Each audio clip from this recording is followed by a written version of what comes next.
All right, this one I'm excited for. This is for Sarah. Testing Linkin Park's music knowledge.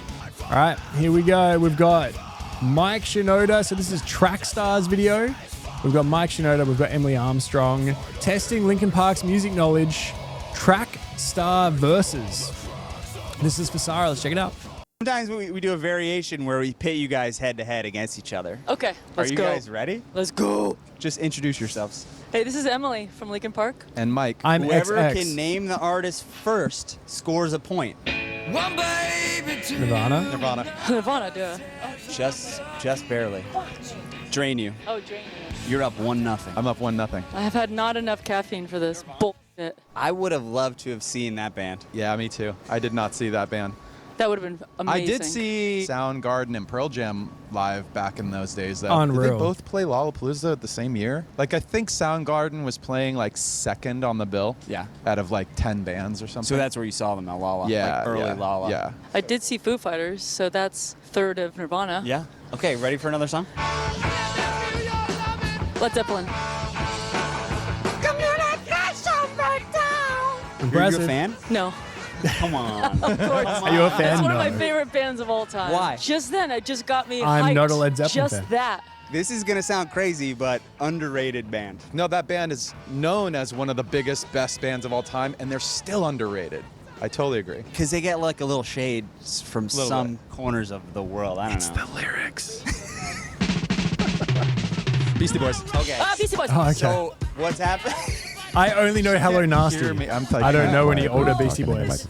Tell me about the Beastie Boys. Surely. I mean, that No, was Sarah, Zayd Surely was saying there the was artist some that made the influence. music videos. First and that vinyl I artist. ever got Yeah. was Licensed to Ill. I idolized those guys. Yeah. Their first record was like drum machines and old school rap, and then they like figured out Hello sampling, Nasty and is that a was actually a commercial fantastic flop. album. It's one of I the- even didn't love it. I was like, that's weird. Why are they changing was so so much? And then rare. they came back with this record that It was was so rare and hard for me to buy albums because I was young and didn't have any money, and I still found a way to buy Hello Nasty. So that just goes to show how much I really loved it. basically went back to the like punk rock roots, and they were playing live instruments, and I was like, this is the greatest thing I've ever heard. That record was Shake Your Head. But the song you just played me was off Paul's Boutique. Yes. Shake Your Rump. Yes. God, 2-1. Are you ready? Yeah. Mike Smell on a knows. comeback. Run Run. MC. Yeah, with You said it at the same Aerosmith. time. Did we? Yes. It was like that's a scratch. But I was thinking about songs that mixed hip hop and rock early on, and it's Beastie Boys are at the forefront. Run DMC. What was your experience with that Interesting. song? I Good just on thought him. it was interesting. I thought it was a funny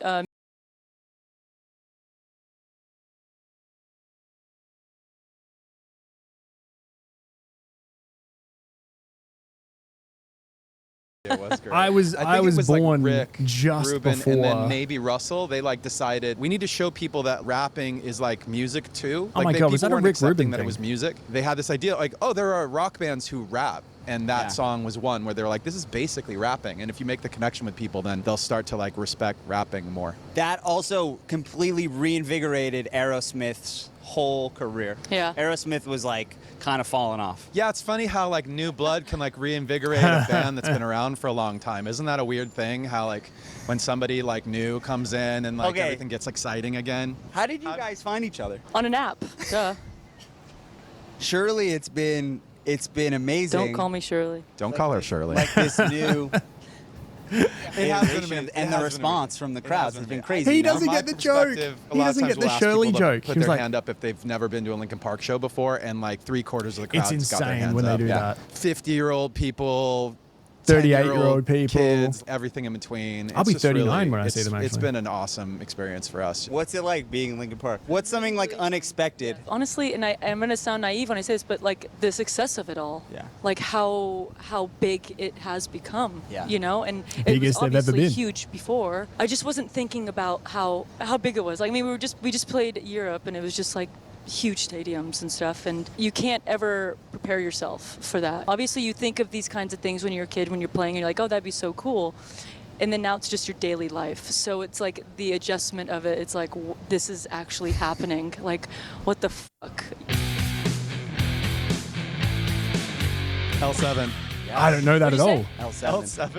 L7. L7. Oh yeah, I don't really know. Yeah, I don't know that at all. Dead? Is that Yeah. Pretend We're Dead? We have a 10-year age gap, so that's a little bit on my side of the fence. You would have been like, probably too young for that to matter, and I was like, Yeah. it was like Sibling. Yeah. bullseye right Sibling in the middle energy. of like, oh, I'm listening to like alternative radio now. Tell me about L7. Cool band, like they had this Oh, like nice deadpan delivery, like real punk rock style delivery. Not like screamy punk, but more like I don't give a shit punk. Ready for another song?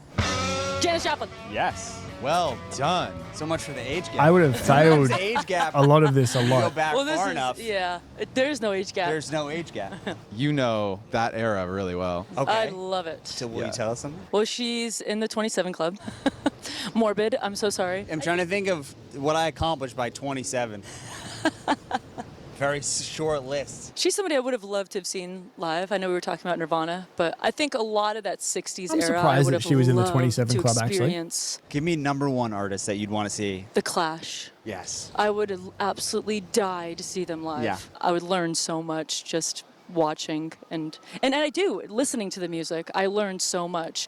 I never really had lessons or anything, and what I've was really drawn to is the 60s a lot to like learn to sing and stuff. And Janice was one of Interesting. them that I kind of I drew from Yo, to slow learn to motion. sing. Thank you so It's much. just the way your voice sounds. You got a texture that draws like a similarity. Any artist you could see who's no longer with us. Hendrix. I mean, just out of control. We were at a studio, and the guy who ran the studio was like, "Hey, you guys, like, I know you're probably busy, but like, come in the other room right now. Like, this An is so artist cool." that We I go in the other didn't room, see and that I'd these like guys to were see doing now. music for That's one of those very like Rock interesting. Band or Guitar Hero Yeah. video games. They had a Jimi Hendrix think I'd live say recording Nirvana, up actually. on the mixing console, and they had all the individual tracks, like every microphone, like the mic that was on the crash of the drums, the mic that was on the bass, and he had Oh, you Jimmy's know who vocal it would be? mic It'd and be his too close to guitar touch. separated. Yeah. And so he played the song. He's like, "Listen to that. How good is that?" We were like, "Wow." He turns everything off and he just plays the vocal, and then he just plays the guitar.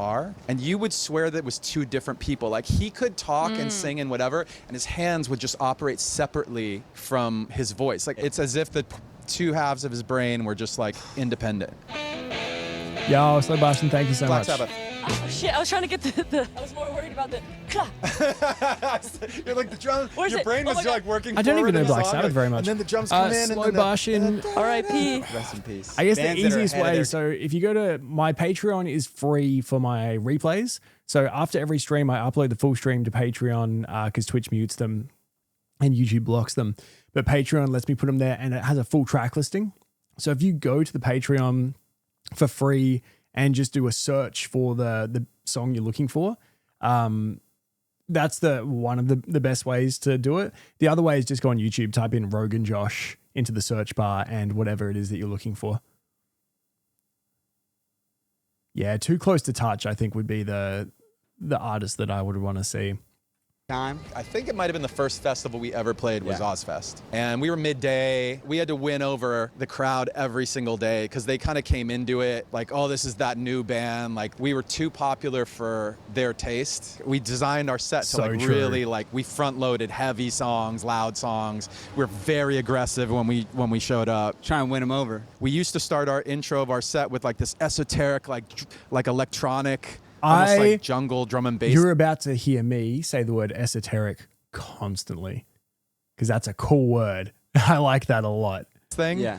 That did not win over Ozfest. I can't That did not imagine. work at Ozfest. I think we did 2 or 3 times, and then we were in Philadelphia, and I saw Joe, our DJ, walking up the street, and he's like, "Oh, I went to the record store. Like, check this out." And he pulled out, I think it was Slayer, and he's like, "I'm gonna start the set with Slayer tomorrow." This changeover happened. The crowd started booing before we even did anything, and then Joe plays Slayer, and they're not allowed to boo anymore. Yeah. They have to cheer. That's so They ate that interesting. shit. And then we went into like one step closer. That's and it was so like, interesting. That was our approach. Do you have a pre-show ritual? It's not like athletes, but Yeah, it's we're playing like your favorite song, so you can't boo. That's so clever. I love that. It's pretty serious. I think we kind of start mentally focus. What time? 4 hours nice, before the Kiriana. show? Maybe? Yeah, mine is usually like just absolute panic before because I feel like I never have everything. For some reason, that last 15 minutes, it's like I haven't finished. Like, This interview is just on the side of the street with the singers of Linkin Park because I just saw there's a guy standing over here behind them just like staring strangely.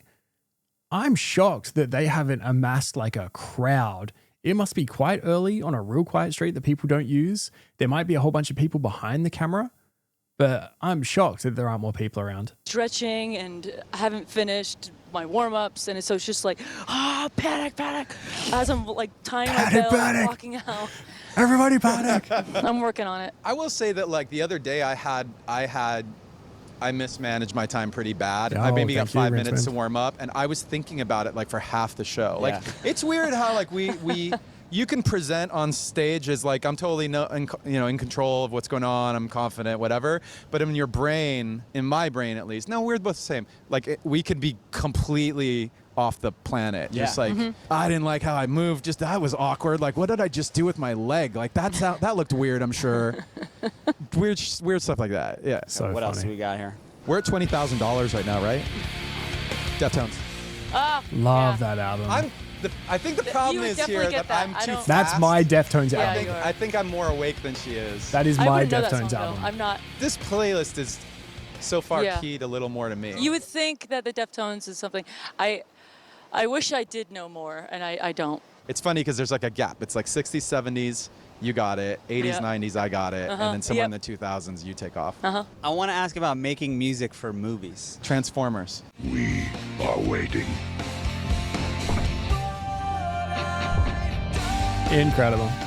How does it work? They came to us, I think, with the interest in having us on the soundtrack for Transformers. I was a little on the fence just because I'm like, what is it going to be like? I had no Yeah. idea of what it would look like. And I was kind of like, this could be kind of corny. And we're in the middle of making our record, and I was like, I just want to focus on this. I don't want this distraction, this other thing. I think there was a few people in the band who were like, hey, stupid, like, this is a big deal. It's Michael Bay. Like, don't be an idiot. And I'm usually, I mean, you know that at this point. I'm usually that guy who's like a little bit like, I don't know about this. I don't know about that. And other people are like, hey, Yeah. this is going to be a big deal. Do you just make a Linkin Park song, or is it catered towards, it needs to be a certain... Okay, so for that Slide. one, they showed us a cut. They showed us some of the movie. Yeah. There were a couple of semi-finished frames with the robots, and then a bunch of stuff where it looked like they were made out of clay. It was like the whole screen was gray, but you could kind of see the shapes of them fighting or Yeah. talking and whatever. And we were like, oh, this is gonna be this is so gonna be sick. We didn't have the song yet. Like we had just been talking to the label about first singles on that album, Minutes to Midnight, our third record. And our president of our label, he was like, you guys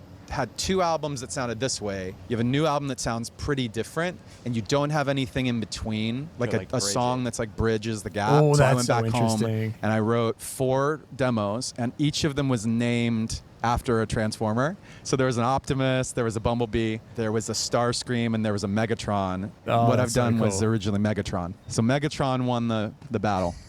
Actually, I think this is a world premiere of that information. That I don't is think so anybody cool. has Know ever that. heard that part of the What happened to the other 3 songs?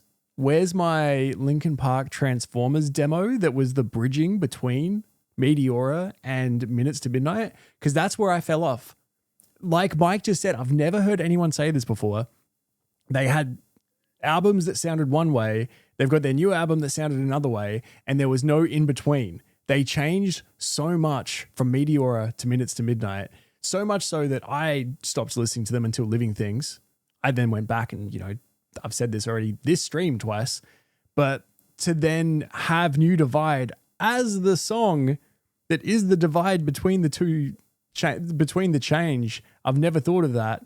That's incredible. story. So Megatron was the original title of what I've done. Okay, last one. Very funny. LP Boys. We changed the words to Cook and Roll with the LP Boys. It's funny because I asked when we did that change, I was like, should we still say boys? Because it's not boys. Yeah. We tried a couple things out, and she's like, I like boys better than... It's just too weird to change it. I'm like, it's okay.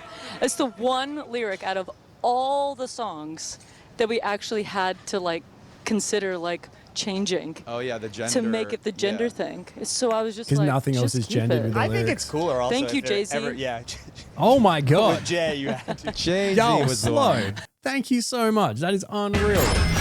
5 gifted subs. I appreciate that so much. Thank you. Who have they gone to? The Squiddy, Apocalypse, Hector, T Muhaha, and Bina Colada.